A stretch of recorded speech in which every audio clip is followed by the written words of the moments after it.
आखिर ऐसा किया हवा कि हमीरा असगर 2 हफ्ते कबल अपने फ्लैट में चुपके से जिंदगी से हार गईं।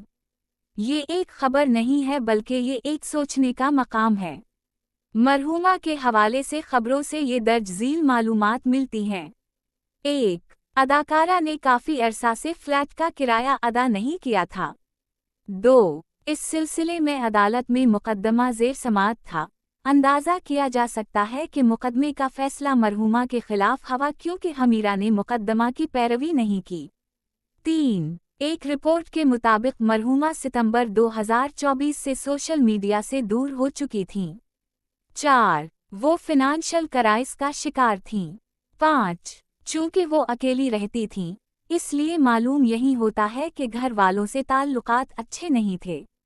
6. ऐसे लगता है इन सब वजूहात की बना पर वो ज़हनी दबाव का शिकार थीं। 7. ज़हनी और फिनांशियल क्राइसिस भी उनका इस दुनिया से जाने का सबब बन सकता है। 8. ताहम कम ही सही, मगर गैर फितरी मौत के इम्कान को भी नज़रअंदाज नहीं किया जा सकता।